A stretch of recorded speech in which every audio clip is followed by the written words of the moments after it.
বাংলাদেশের ইতিহাসে ছাত্র আন্দোলনের ভূমিকা সব সময় ছিল অত্যন্ত গুরুত্বপূর্ণ। ভাষা আন্দোলন থেকে শুরু করে স্বাধীনতার সংগ্রাম, গণতন্ত্র প্রতিষ্ঠার লড়াই কিংবা সামরিক শাসনের বিরুদ্ধে প্রতিরোধ, প্রতিটি বড় মোড়ে ছাত্ররা এক অনন্য ভূমিকা রেখেছে। 2024 সালেও একই ইতিহাসের পুনরাবৃত্তি ঘটেছিল, যখন স্বৈরচারী শাসনের বিরুদ্ধে সাধারণ মানুষ অসহায়, ভীত আর বিভক্ত ছিল। তখন ছাত্ররাই মাঠে নামে।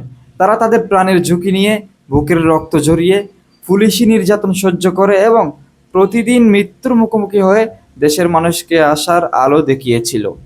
তাদের সাহস, তাদের ত্যাগ আর তাদের অবিচল অবস্থান মানুষকে অনুপ্রাণিত করেছিল।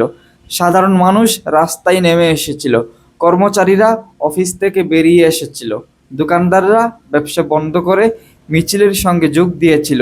কৃষক, শ্রমিক থেকে শুরু করে শিক্ষিত অশিক্ষিত সবাই এক হয়ে গিয়েছিল এই আন্দোলনে। শেষ পর্যন্ত ছাত্রদের নেতৃত্বেই এক শক্তিশালী স্বৈরাচারকে পরাজিত করা সম্ভব হয়েছিল এবং বাংলাদেশ নতুনভাবে মুক্তির স্বাদ পেয়েছিল। কিন্তু ইতিহাসের এই গৌরবময় অধ্যায়ের পরবর্তী সময়ে একটি অদ্ভুত এবং বেদনাদায়ক বাস্তবতা সামনে এসেছে।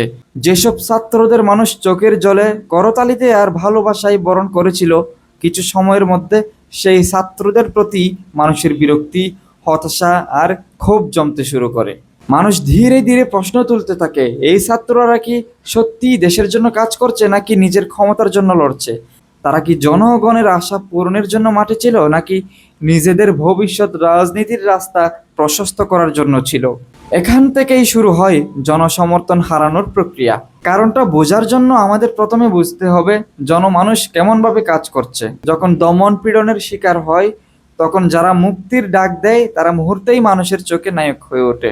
কিন্তু সেই নায়ক ভাব ধরে রাখা সহজ নয়। একবার মুক্তির স্বাদ পাওয়ার পর মানুষ প্রত্যাশা করে পরিবর্তন। তারা চায় দুর্নীতি বন্ধ হোক, চায় ন্যায় বিচার, চায় সমান সুযোগ, চায় শিক্ষার পরিবেশ হোক, দাম নিয়ন্ত্রণে আসুক, বেকাররা চাকরি পাক।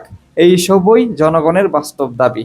এখন ছাত্ররা যাদের কাঁধে বসে ক্ষমতার ভারসাম্য বদলালো, তাদের কাছ থেকেও মানুষ আশা করেছিল যে তারা দেশের জন্য এক সৎ দিক নির্দেশনা দিবে, অন্তত নীতির প্রশ্নে আপোষহীন থাকবে।